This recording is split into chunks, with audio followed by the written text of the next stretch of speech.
Welcome, ladies and gentlemen, to the Soul Seekers podcast, where we believe that hunting has the power to transform lives through primal adventure as we share our mission of mentorship is conservation. To learn more about everything we do, check out our show on Carbon TV or go to soulseekersnation.com. Freedom on, everybody, and stay soulful. If you want to take your shooting experience to the next level, then check out Coltac gear for 100% made in America products. Coltac manufactures specialty gear designed for long-range shooting, hunting, and other tactical applications. From their support bags, suppressor covers, shooting mats, and a whole lot more, Coltac is creating tough, durable, and innovative gear for both civilian and professional markets. Go to coltac.com to see all that they have to offer. That's cole-tac.com. If you are looking to get a new rifle or build your own, look no further than Kelbley's. Kelbley's actions and rifles have a higher level of accuracy and hold 92 world records set on either one of their rifles or rifle actions. Whether you're looking for an ultralight mountain rifle or wanting to compete in precision rifle shooting, Kelbley's has you covered. Go to kelbley.com to find out more or give them a call as their customer service is the best. That's KELBLY.com. Kelbley's. If you're looking to take your hunting to another level, there's no better way to do it than by subscribing to onX Hunt. If you want to get better at hunting and go deeper into your scouting, onX is the #1 GPS app for that. Join the millions of hunters who trust onX Hunt to find more game, discover new access, and hunt smarter.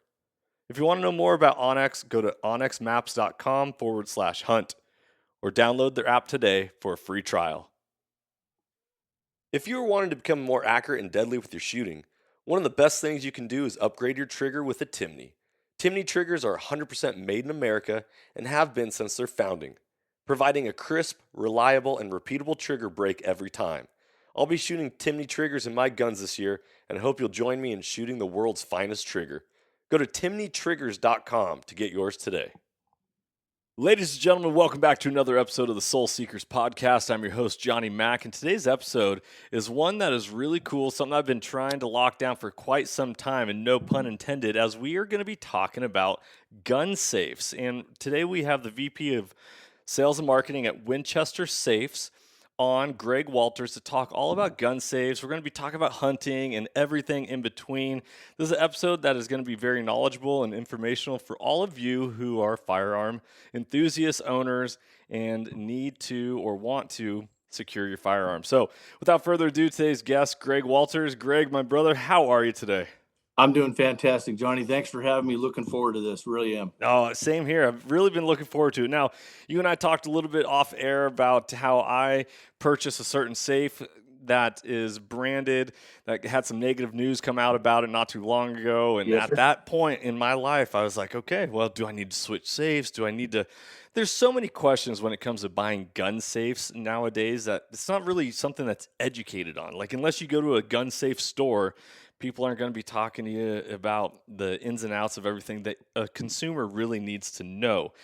So on top of that, you always got to buy a gun safe that's way larger than you ever expect it to be. For sure. They fill up fast. I've learned that very quickly Yes. since creating Soul Seekers and really diving into my hunting and shooting endeavors. So, brother, I really appreciate it. First off, before we get into the gun safe talk, just give a little history on yourself on firearms and hunting and like your history of like when were you introduced to it? Wow. So this safes for me will start back in. This will probably tell you how old I am a little bit, but it starts for me back in the mid '80s. My dad was running a company in California called American Security Products, and he was there just a couple of years. And I had just graduated 7th grade and going into the 8th grade. I'm in California, looking forward to spending the time in the beach and everything else. And I had bought myself a new boogie board. My dad came up and woke me up, and he said, "Hey, what do you got planned for this summer?" I said, "Well, I'm going to hit the beach. I got a new boogie board. I'm going to have a great time." He said, "Well, I'll tell you what, why don't you go to work with me?" So that was my introduction to the workforce and to the safe industry. And I worked for him at AMSEC for 3 years during the summer.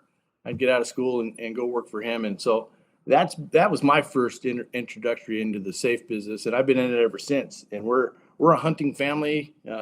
We hunt, we bird hunt, we deer hunt. we hog hunt, we hunt anything we can. So we're shooters. We love the industry. We love to be part of it, and we love protecting people's valuables for sure. I love that. I love that. Now, were you raised a hunter? You said your family is into the outdoors and hunting, but was that something that was passed down from your father or grandpa It or was. uncle? Yeah, I was born in Dover, Delaware, and my grandfather was chief game warden of Dover, Delaware. Really? So yeah, it's crazy. So I remember going hunting with my dad, deer hunting, and he had an old MG or AMG, some old car, and he shot a deer, and we had to strap that thing to the top of that car. And but I remember that to this day. It was crazy. But yeah, we've been hunting for a long time. We love it. That's so cool. Yeah, here at Soul Seekers, part of our mission is that mentorship is conservation. If you want hunting to last for generations to come, you got to invest in the hearts and lives of other people. For And sure. that hunting has the power to truly transform people's lives. And It really does. so whether or not people hunt, we don't need everyone to be hunters. We just need everyone to support hunting and support the Mm-hmm. Second Amendment. And a lot of that comes with having a perspective on it, not just an opinion. So that's why we encourage everyone to get involved. But Well put. regardless of whether or not you are a hunter or a shooter enthusiast, more often than not, the non-hunting, non-shooting crowd, they are huge proponents of gun safes. They are. And so it's a really interesting crossover being a safe manufacturer and representing, the Second Amendment and all its beauty, but at the same time, you get a lot of love, I would assume, and that's a pretty broad statement, from an anti 2A crowd, like lock up your guns. And I come from the state of Washington where they were trying to pass legislation not too long ago about, if you have a gun unsecured in your home and something happens, you are going to be what a felony is going to be pressed Yeah. against you. All So, right. so there's a lot of talk about that. What are the politics around gun safes that you guys constantly are dealing with? Well, I mean, there's been a couple of groups that have tried to get formed around the political arena, so to speak. Lobbyists have tried to kind of penetrate that and lobby for, if you're a gun owner, there's nothing wrong with that. That's good, but just be a responsible gun owner and lock it up. Mm-hmm. And so that it's not really gone anywhere as far as any legislation or any. I mean, a couple of states have got laws where if you've got a gun, like California, if you got a gun, you got to lock it up in a California DOJ approved device, and we have those, and everybody's got them. But the legislation out there really hasn't gained a whole lot of traction, unfortunately. We just support the NSSFF and support the industry, and do the best that we can to promote gun safety. Mm-hmm. And again, if you're a gun owner, that's great, but be responsible and handle it right and safe and lock it up. There's not unfortunately has not been a trade show that I've been to, and I've been doing this a long time, that I've not had somebody come in the booth and share an unfortunate instance where they've had a kid, whether it was their kid or a friend, come in the house, find a gun, and something bad happened. Mm. And that we take that very seriously, and it happens every day in America, unfortunately. And if you got guns, you got to lock them up, guys. You just got to do it.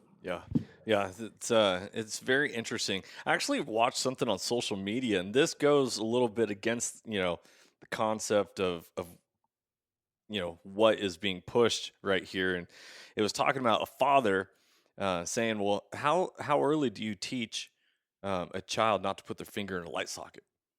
How early do you teach a Yeah. kid to not touch a stove?" And so it's never too early to start talking and teaching gun safety, Good point. right? It's not. It's like Yeah. this is something that will destroy you and others and everything that when it goes off. Just like touching a stove, just like a finger in a light socket, like we teach these kids at such a young Mhm. age, it needs to just be common knowledge across the board. Like, this is a firearm. Do not use it. Do not touch. Well, really, before you use it, do not touch it Right. unless an adult or a parent is supervised or given permission, and all that. It's really To that point, we've got, my wife and I got two twin boys, Jake and Cole. Cole, and they're 18, getting ready to go to college. Cole is my outdoor kid. He's a hunter. Jake doesn't like the outdoors, Mm. but because we have guns in our house, both of them have been through hunter safety classes. Both of them know how to handle guns the right way. Although Jake doesn't like them, doesn't touch them, he still respects them, knows how to handle them if he has to. Yep, and that goes with the point about supporting hunting. Like, not everyone needs to be a hunter, but everyone needs to be able to support hunting. 100%. Yeah, I love that. I love that. Well, so real quick, because a lot of people hear the name Winchester, right? And they're like, oh, Winchester lever action. Like, here we go. But I didn't know Winchester made safes until not too long ago when I was in my local Tractor Supply and Yep. poking around. I was like, hey, okay. Because when I was looking at maybe switching brands or I actually needed to get another safe, it was one of those things where it's like, okay, I'm not going to go with this brand. So what others are out there that I like, that, I want to support?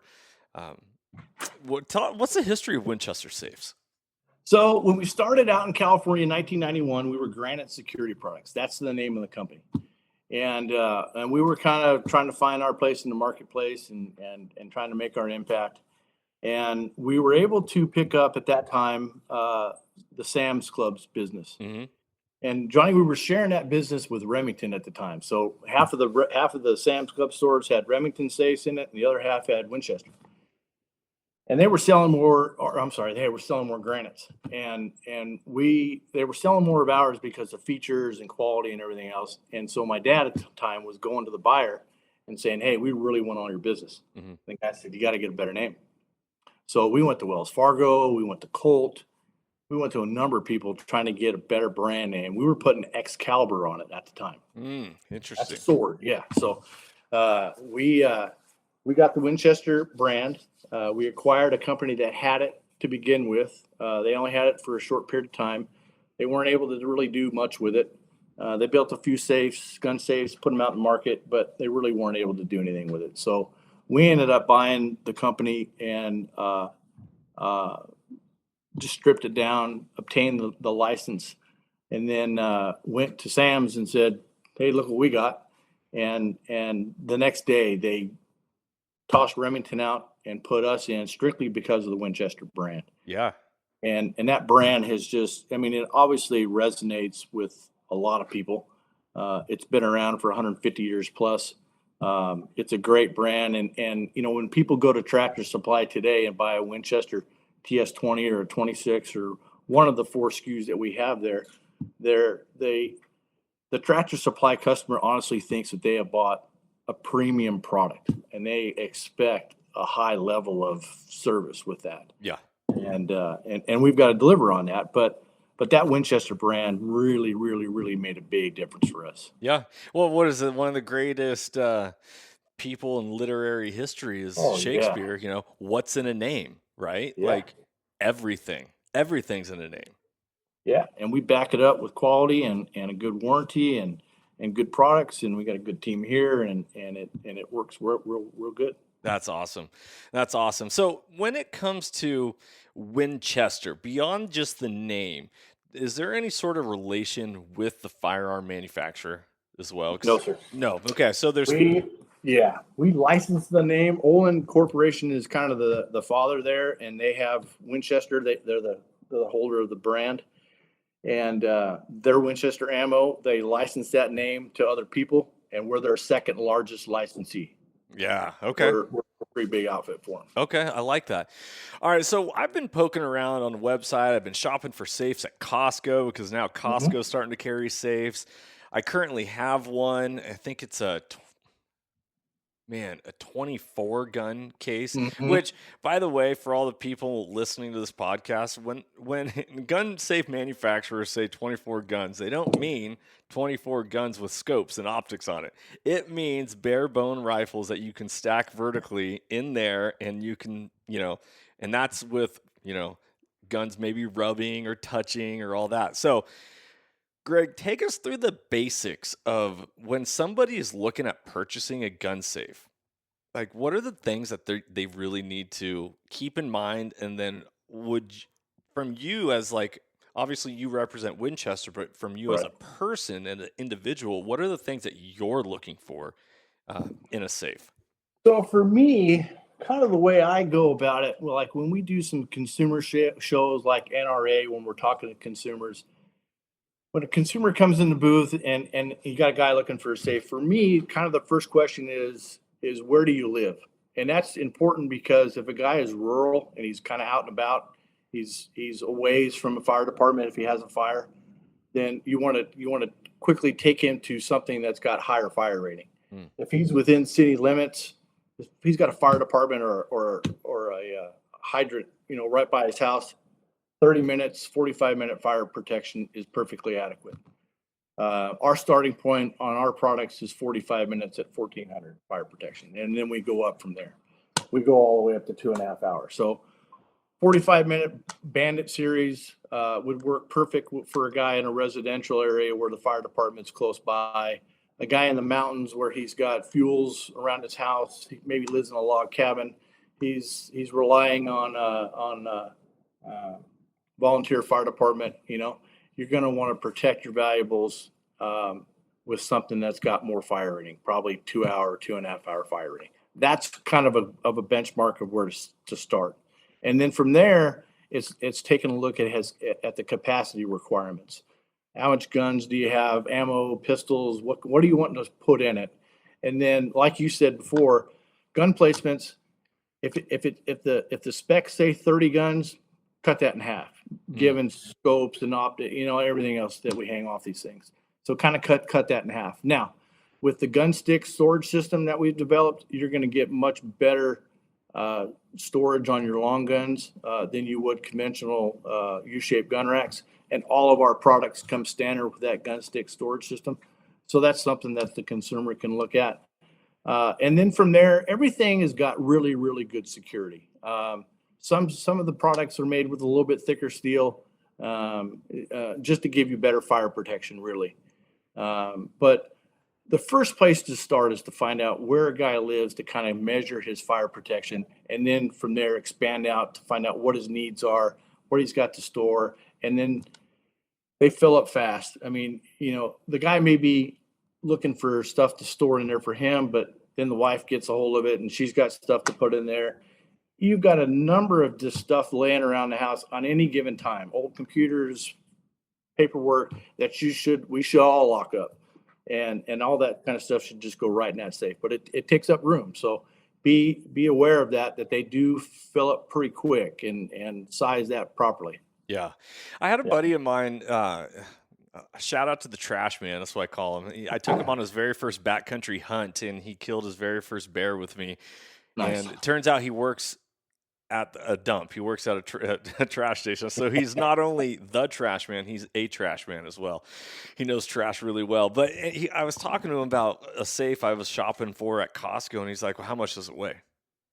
I was like, like 300 pounds. He goes, you don't want that.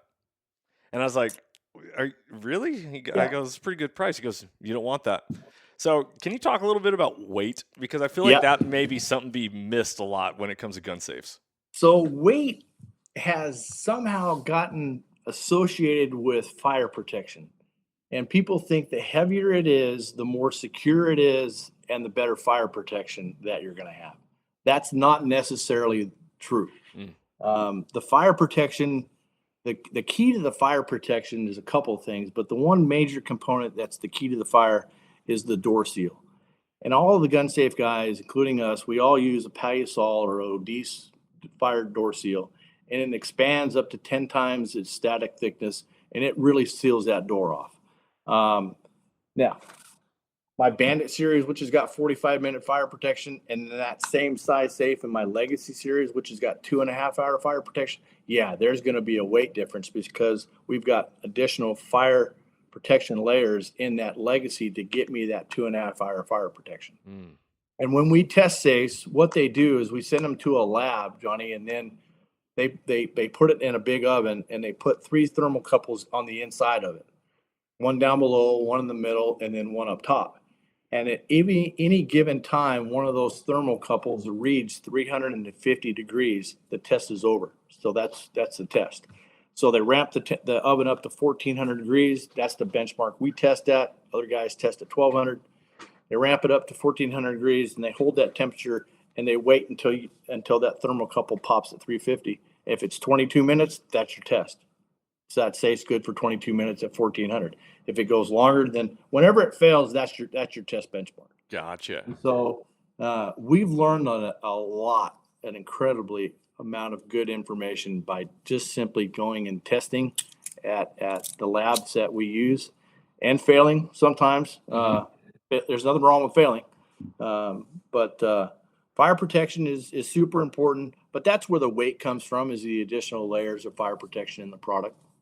I always thought that the weight was supposed to be a theft deterrent, right? Like a lot of people will say if your safe's not bolted to the ground, it's not good.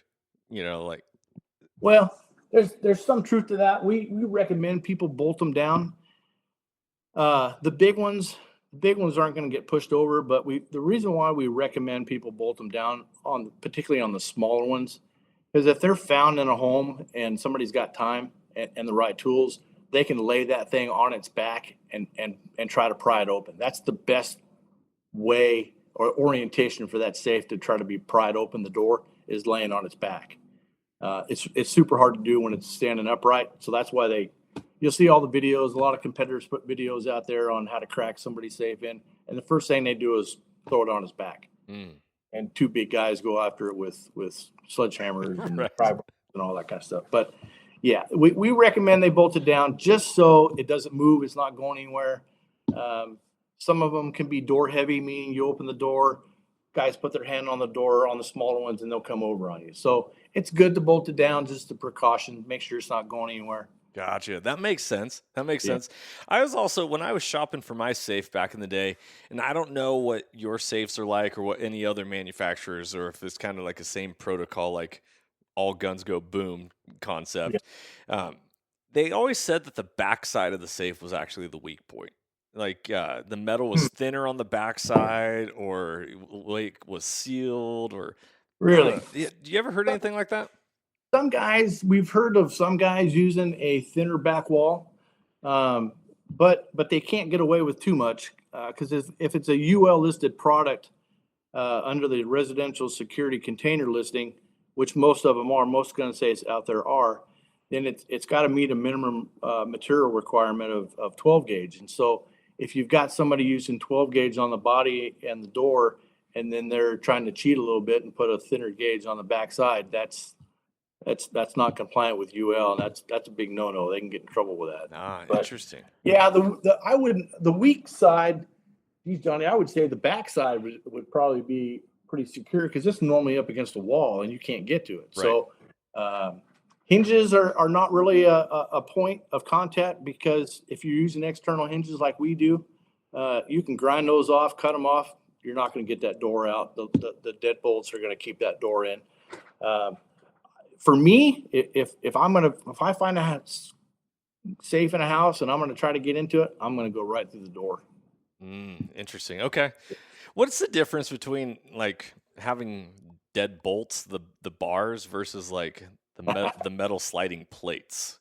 I mean, I feel like I'm asking very novice questions, but that's kind of the whole point of why we wanted to do this podcast, to educate our listeners on. It's a great question, and it will kind of peel the lid off of some of the safe good company secrets. But round bolts have been used for a long time in safes. Back in the day, even if you go to your bank today and open up the vault, you're going to see round, big, huge locking bolts. So that's what we're all used to seeing. A couple of other guys have come out with some flat locking bars, and that's a good design. That's a good concept. It increases the locking surface on the back side of the jamb. There's nothing wrong with that. It's not any more secure or any less secure than a safe with locking bolts on it. But it is a viable way of locking up the door. There's nothing wrong with that way.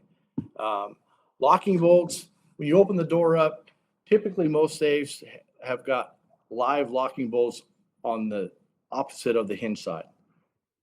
Dead locking bolts on the hinge, and then maybe a locking bolt on the top and the bottom. The ones that really make the difference are the ones on the left-hand side of the door and the ones on the right-hand side of the door. The ones on the right-hand side of the door, they don't need to move. All that moving stuff is just That's just monkey motion. That's just a guy flexing his muscles. That's all it is. Okay. People like to see you open that door and turn that handle, and locking bolts are coming out all four sides. That's just all show and tell. You don't get any more security with that than you do with dead locking bolts, to be totally honest. Interesting. It's just all show and tell. Interesting. Now, you don't get much more security from a 1.5-inch locking bolt versus a 1-inch locking bolt. You have the same amount of contact surface. So if you were to take a penny and put it up on its edge, the contact surface is exactly the same as a basketball, no matter how big the diameter is. So the flat bar locking system is very unique, and there's some guys out there using it, and it's a viable way of locking up a door, but it's no more or no less secure than locking bolts. Yeah, yeah. I mean, the bolts just look more secure personally. I mean, Yeah. it's a visual. I don't know if it's like a safety blanket or like that teddy bear at night as a child. It's like Yeah. you see the bolt and you're like, okay, I know that's a Yeah, good safe. yeah, and they get that. There's some other guys that have come up with some other locking devices, and the consumer is just not getting it. They're used to seeing a locking bolt, and they're used to seeing that thing move, and they're like, where is it? How's this thing lock? Yeah, yeah, that makes sense. Okay, so one of the biggest things that I struggle with is my safe has an electronic lock. Mhm. And I love it for the quickness of I know my code, bam, bam, bam, bam, bam, bam, lock, bam, open. And problem is that I have to worry about a battery. And Yep. is my battery gonna screw me? And am I gonna get locked out of my safe sometime? At some point, is it gonna just fail me and I'm gonna struggle because I forgot to switch out the 9-volt? Right. Versus these classic turn dial safety locks, like it I don't know. It just seems a little too much. But then again, I also was a middle school PE teacher for many, many years, and I had to deal with teaching sixth graders how to use a combination lock, which Sure. so can you talk about that? What do you recommend? What do you keep on your safes? The industry has kind of switched a little bit. For years, it was like 50-50. 50% mechanical locks, 50% electronic locks. And then a couple years ago, we kind of went all electronic locks. And that was pretty much because of the supply chain out there on mechanical locks. But for me, an electronic lock, hands down, is the way to go. Several reasons. From a consumer's aspect, they can change that code as often as they want to. It's a 6-digit code. You can change that code as often as you want to. With a mechanical lock, you can't do that. The code that the factory sets in there is the code that you get. You can have a locksmith come out and change that code, but then that locksmith is going to know your code, which could be a problem to some people. And then that guy's going to ding you for $75-100 to come out there and do that. So electronic lock can change the code as often as you want. You can program an override code in there in the event that, let's say I've got a safe in my house. I don't give anybody in my family the code. I get killed in a hot air balloon accident or something, and they verify who I am, and they call the factory up, and we can give the wife the override code and get her in it. If there's no override code and we don't release that, then the family member's got to drill the safe open, and it's just kind of a mess. So we would rather do it that way. What else was I going to tell you? Well, while you're coming up with that, what's the concept, and how come more people aren't going like biometrics? Biometric readers have kind of stumbled a little bit. Women typically like that feature, and they like to have safes with biometric readers, probably for the simplicity of it. But the problem that we've found, and other guys have found it too, is the readers out there are not user friendly for females because of lotions and makeups, and they give them a false reading, and so they get the false reading, and then they get frustrated, and then then there they are. So we've not had very good luck with biometric readers because they give false readings. Interesting. Yeah. I think that makes sense. That also goes with the electronic, like the battery thing, and I think that might have been one of the things you were going to talk about. The battery. So if the battery goes dead, Johnny, on these electronic locks, you pop the battery out, you put a new one in, and you're back up and running. That battery is accessible from the outside, from underneath the keypad. Remove the keypad or remove the tray that holds the battery in. Your combination gets retained in non-volatile memory. You put a new battery in, and you're right back You're in shape. business. I love that. When it comes to these digital locks, I actually saw from the safe company that I bought my safe from, man, over a decade ago. They told me that these electronic locks actually only last so many years before you need to replace them. Is that true? No, sir, I've never heard that. I've been doing this for quite a while. I've never heard that. Interesting. We've dealt with just about every lock company that's out there. I've never heard that. It's so funny how things get shared I and know. passed around and, miss. Now, mechanical locks will wander. They'll move. So you'll have a code set on a mechanical lock of 20, 30, 40 or whatever. And over time of use, that 20 will turn into 21 and a half or so on. And so that combination will drift on a mechanical lock after many years of use. Well, I never knew that. That is Yeah, and that causes interesting. us problems too. People will call up here, get a hold of customer service and say, hey, safe's been operating fine. I've been opening it forever, and it just started kind of getting crazy on me, and I can't get in it. And that's with a mechanical lock. And we'll have them vary that combination a little bit by half a number over and under, and it'll open up right up. Interesting. I Yeah. wish I would have known that when I was a PE teacher and working with these sixth graders, like because there were a lot of locks that the numbers, if you, had to be a But they little wander. off. Yep.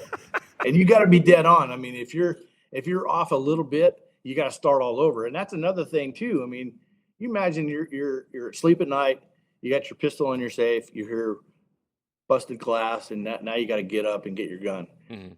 You're nervous, it's dark, and it's going to be hard to dial a mechanical lock in the dark when you're nervous. Yeah. It's going to be hard enough to do it with an electronic lock, but it's going to be super hard to do it with a mechanical lock. You're going to need to get in that safe super quick and get your gun out and defend your family. That's the whole point. So with an electronic lock, you're more apt to do that. Oh man, that's awesome. Well, so I'm from the state of Washington originally, and actually, as liberal as the state of Washington is, they actually don't charge sales tax on gun safes because they want to encourage you. Mm-hmm. Is that something that is common across all 50 states or state No, by not state thing? yet. Yeah, state by state, it's coming online. More states are doing it. I mean, it makes sense. Why not Yeah, encourage people for to sure. save some money and purchase a gun safe? 100%. I- Yeah. Is Texas like that? I'm unfamiliar with the laws down I, there I in that think I regard. think Texas is. I'm not totally sure, but I think it is. Yeah.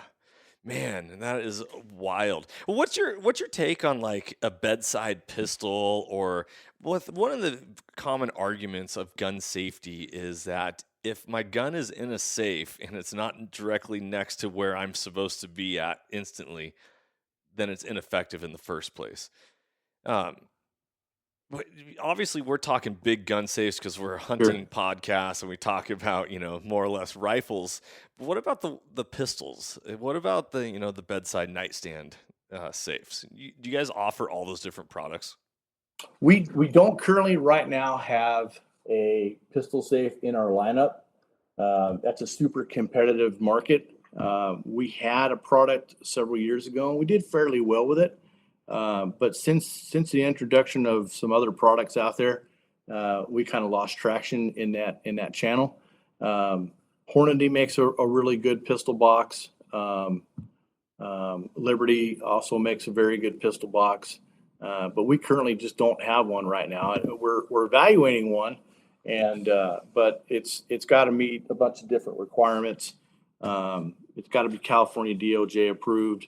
So we're going through the testing there now. So we'll probably launch our pistol safe at SHOT Show in 2026. Oh, awesome! I look forward to seeing it and put my hands on it. Yeah, yeah, to give the consumer some bedside security right there available for them.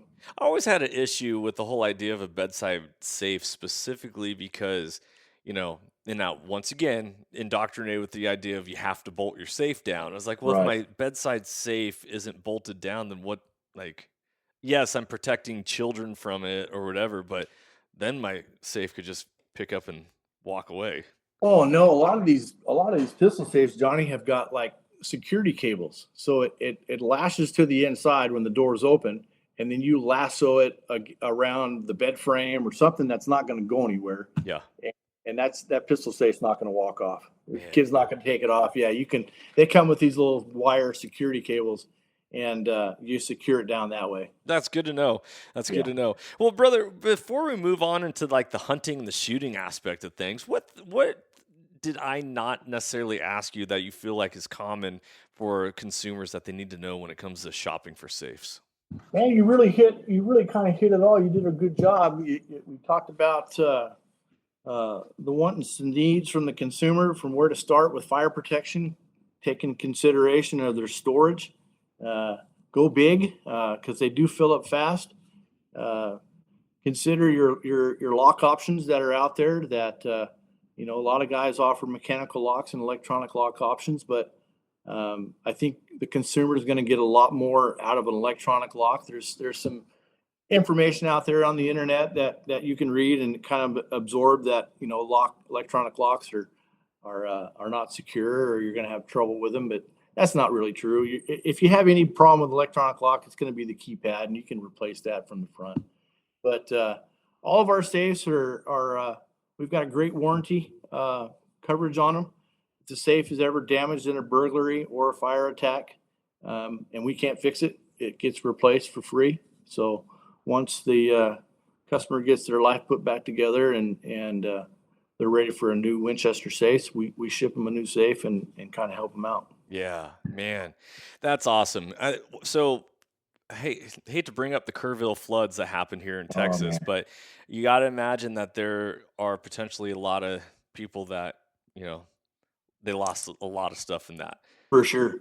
And I know, being from the state of Washington, I don't know if you recall this, being from California and Texas and whatnot, but there was a landslide back when Obama was president up in the state of Washington that actually took out several homes and people driving on the highway. And I remember it made the news, at least locally up there, of a gun safe that got found and Wow. was warranted and everything was taken care kidding. of. I was like, I don't remember who the manufacturer was. Could have been you guys ultimately, but I was like, dude, that just goes to show that beyond firearms, having some sort of safe to protect valuables and whatever else you want to put in there, that's important to have. It really is. It's we've got a saying around here, and we go out and we thump our chest, and we got Winchester and everything else, but it's not a gun safe until you put a gun in it. Mhm. There's a lot of things in the house that you can put in that safe. Yeah. Well, speaking of that real quick, is a lot of, everything's going cloud-based right nowadays, Right. but it does not beat having like the actual, storing hard drives in your safe is a great idea. A phenomenal idea to be able to run house security cameras or Sure. different things. Or I always found that to be like, man, good job, safe companies. You're starting Oh to really yeah. think of it all. Yeah, and we're putting power on the inside of them now, so you can plug in that stuff, and we're kind of making it really easy for the consumer to kind of do those additional things with it, other than just sticking a gun in it. Yeah. Okay. One thing that just popped up in my head, and I want to make sure all listeners know this, is my first gun safe was actually a gun cabinet, one of those like thin little metal lock it up green boxes. And it was in my closet, and my house was fine, but my gun started to rust in there. Oh, And this is before I took hunter safety, and really before I dove into this whole idea of like using my firearms more often right. than not. And I found out, down the line, like if you're going to buy a safe, it's important to buy a heating rod to go inside of it to specifically dehumidify or push out the moisture in your safe.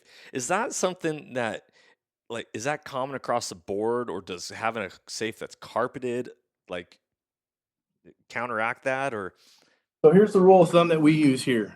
If the safe will take on the environment that it's put in. So if it goes in a house and the house is AC'd, got an HVAC system in it, and it's climate controlled, you're less likely to get have moisture issues. If you put the safe out in the barn, the garage, or somewhere like that where you're not climate controlled, then I would be concerned about moisture. The inside of the safe itself, because of the materials that are inside of it, the MDF, which is the wood that we use for the shelving, and then the fireboard will suck up a lot of moisture. But again, if they're outside, in a garage or barn or something, I would highly recommend a dehumidifier, Mm, or cans of desiccant or something to keep moisture off your guns. Obviously, we want to have them oiled up and all that kind of stuff, yeah. but um, yeah, definitely use a dehumidifier or something to get that moisture out of that safe if it's stored in a garage or barn or somewhere that's not climate controlled, for sure. Yeah, yeah, that's great advice. I love that. I love Yeah. that. So, brother, when you said you were raised a hunter, Yes, sir. and I always love to hear great hunting stories. Like that's part of the history of mankind is sitting around a campfire and sharing the verbal stories, right? Passed down from generation to generation. And it's inspiring. I believe that inspired people inspire people. And when we get to live our inspired lives, it sets this world ablaze. What was it, or when was it specifically that hunting took a hold of your life and you're like, dude, this is awesome. I want to keep doing this. I want to pursue it beyond just going with my dad, beyond just going with my grandpa? Or can you name one specific hunt that was like, this was it for me? Like it blew me away. For me, I think it was probably a couple of different events. I think the first major one was when I was able to start hunting with my kids. I've got a couple of boys that like to hunt, Travis and Cole. And for me, I think, my hunting really kind of took a turn when Cole shot his first deer, and to be in the deer blind and be part of that, and to see the excitement on his face, and the whole build up to it. And I mean, that was just such a killer experience. I mean, what a dad moment that could be, Yeah. I mean, kids going to college and getting a girlfriend and graduating, that's all one thing. But a dad experiencing a hunt with his son or his daughter, I don't know that you could beat it. I really don't. I mean, it's just a killer experience. And he respected the animal that he took. We just didn't take it. We don't just shoot animals just to shoot them. But he respected what he did. And he absolutely loves it now. Yeah. And so that was one experience. And then you touched on the camp part of it. I mean, for me, I mean, you and I can go hunting right now, and I'd be perfectly fine, Johnny, just sitting in deer camp, just having stories. I don't even have to go to the deer blind. It's just being around people and having the whole experience, and just being around good family and friends, and good food, and out in the wilderness, and that's what it's all about for me, really. I Yeah. don't even have to have a gun, Yeah. Well, it's because us as human beings, we're community driven, for right? sure. We're meant to be in community, and nothing brings us closer together than a campfire, right? I can't. Without electricity, without heat, Yeah, without the ability to cook, all yeah, that is derived specifically from fire, and fire forges us, right? yeah, Just like it forges steel and makes it tougher.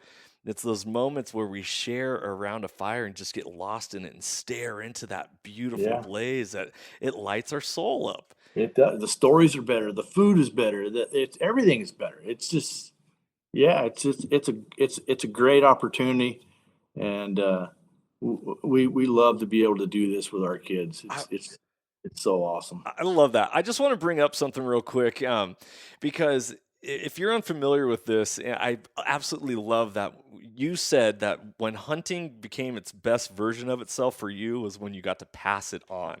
And Yeah. that it goes 100% in line with my mission of mentorship is conservation. I took my hunter safety course when I was 30 years old. I'm now 41 years old. I've been quote unquote a hunter for 11 years.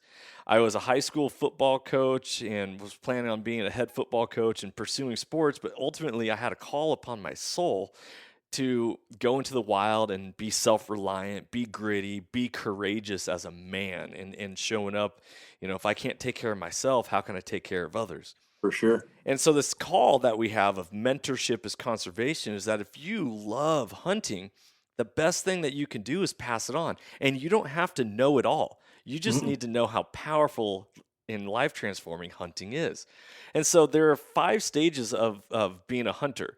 The first stage is a shooter stage where, you're brand new to it. You're like, man, I just got this awesome gun. I want to go shoot, Right. whatever. The second is, okay, now I've killed something, or maybe now I just want to limit out and I want to see some animals.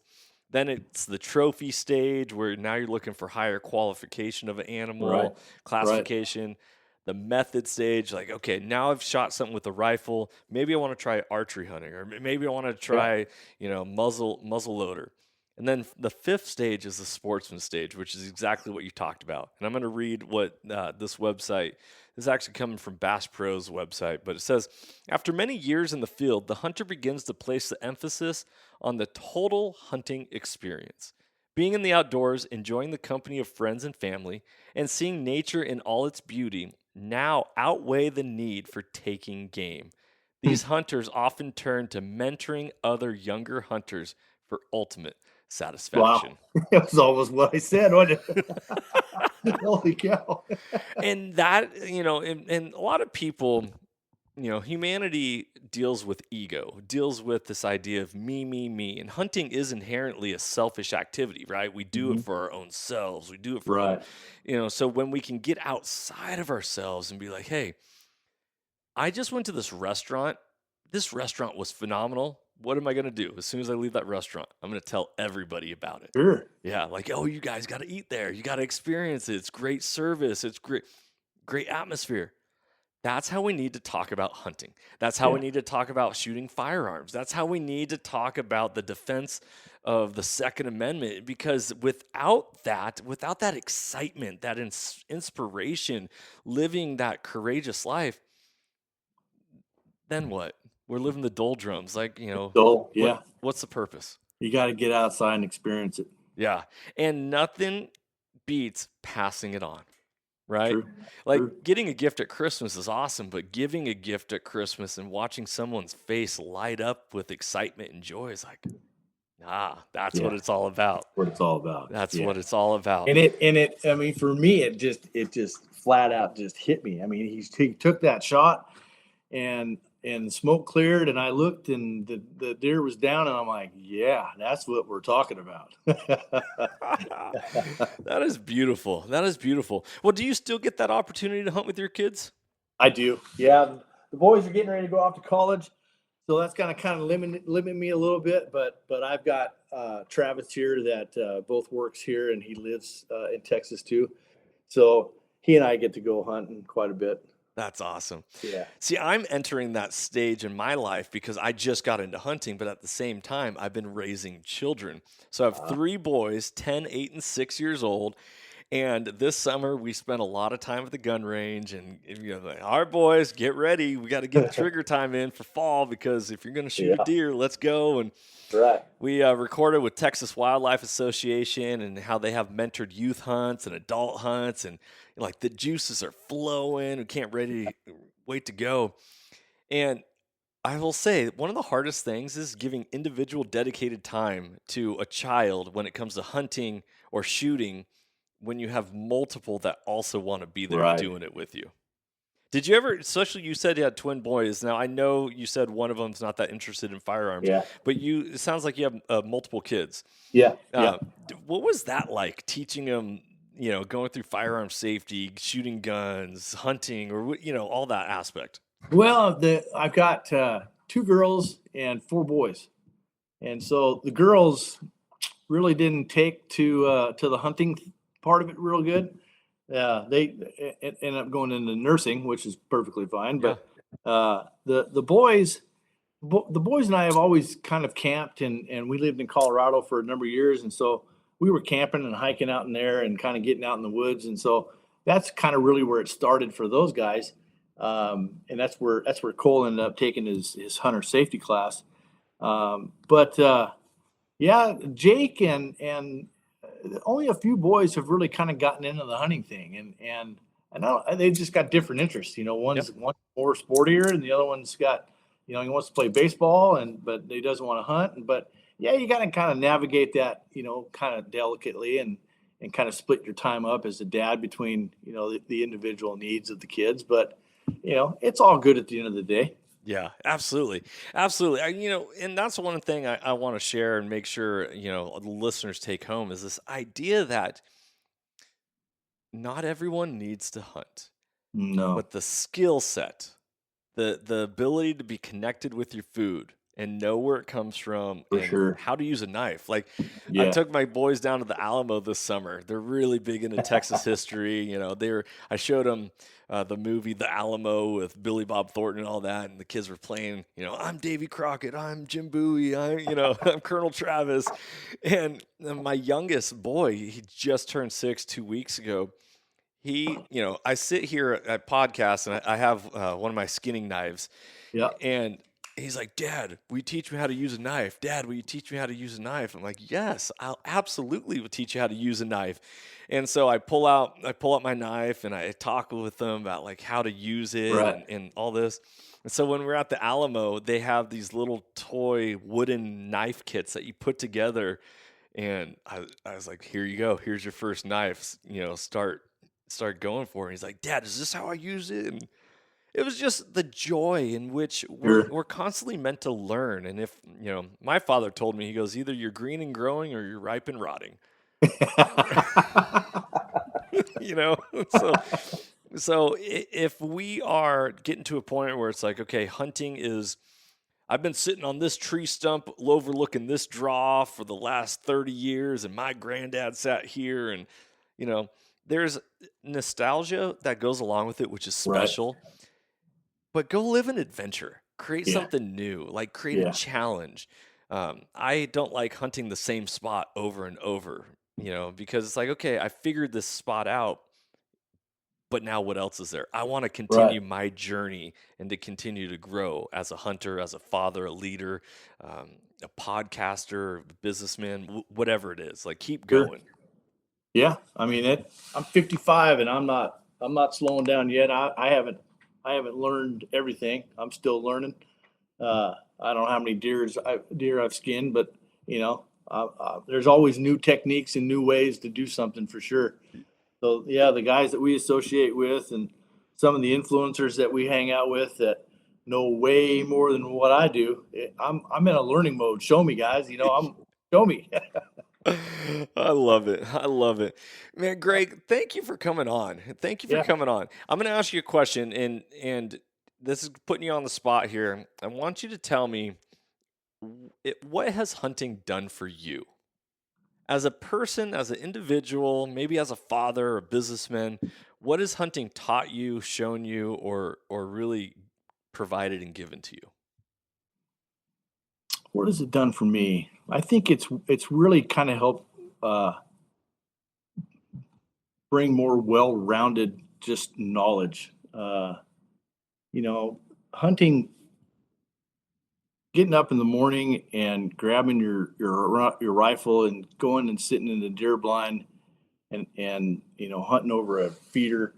It sounds easy, but it comes with some challenges. You got to make some decisions, and and it's this whole learning thing. And if you don't do it right, somebody could get hurt, or you could hurt yourself, or you could overshoot a deer, and so it's just it's another learning experience. And for me, I like the outside, and so anything outside, you know, in the woods or in the mountains, it's surreal, and I just flat out enjoy it, and I find it extremely peaceful. And when I'm sitting there in the deer blind and I'm sipping on a cup of coffee, and the phone's not running and it's not pinging with emails, it's nice. It's real nice to disconnect from that and get with nature and just get with yourself, or if you're with somebody, just to enjoy that moment. And those moments are kind of hard to find sometimes. Yeah, modern day society, the buzz of it's Yeah. constant. And, as much as we love the connectivity of it, Sure. we need to be able to disconnect. We need to be able to Yeah. recharge and center ourselves and ground Yeah. ourselves in nature. And whether it's hunting or taking a hike or hugging a tree, like Yeah. disconnect and just be alone. Don't be afraid to be alone. Yeah. Man, I love it. Brother, I really appreciate your time. Thanks for coming on, sharing your You bet. knowledge, your wisdom, your expertise. What do you got going on this fall? What's coming up with either you or Winchester Safes or any of that? Well, we've got the fall coming up, and we'll start preparing for the shows next year. We got SHOT Show coming up in Vegas in January 2026. That's a big show for us. That's usually when we unveil a bunch of new products and things. And so we'll have a couple of new things. We'll have our pistol safe there, and we've been kind of launching some new stuff every year. We want, SHOT Show should be a place where the customers come and see new stuff. And there hasn't been a lot of innovation in the gun safe channel.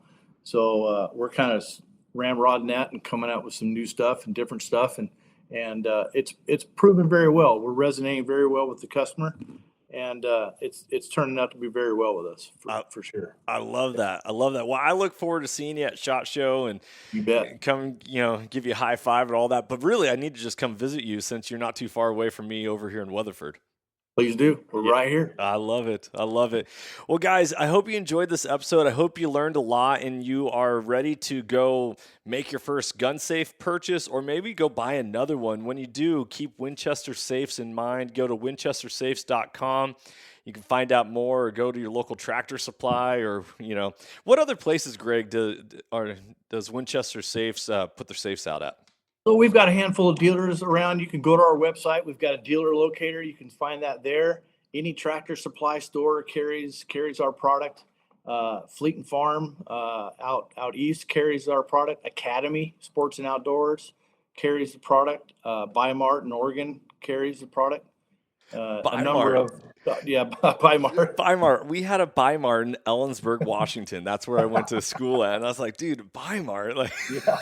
They're doing real well with the product. They're in a good niche, and they've got 2 models of ours, and they're doing real good. That's funny. Well, that makes sense that it has 2 models of yours since it's Bi-Mart, right? Like, just right. What's in a name? I think we covered that earlier. I love it.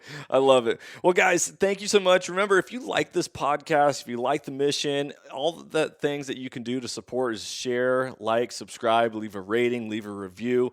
Also, those of you who are following us on Instagram, be on the lookout because on Tuesday the 12th, we are giving away a Timney trigger of your choice. All you got to do is like, comment, follow along with us on social media. That will be on Instagram only giveaway. And that will run through Friday the 15th. So go win yourself a trigger, upgrade your gun for this coming hunting season. Be on the lookout for that. Thank you so much, Greg, for everything that you do and joining us on the podcast. Remember that hunting has the power to transform lives through primal adventure and that you can never outgive good, as mentorship is conservation. For Johnny Mack and Greg Walters at Winchester Safes, be blessed, freedom on, and stay soulful. If you enjoyed today's podcast and want to support the show, you can always like, share, subscribe, and leave a rating as it helps us share our mission of mentorship is conservation. Thank you so much for tuning in and being a part of Soul Seekers Nation as we transform lives through primal adventure.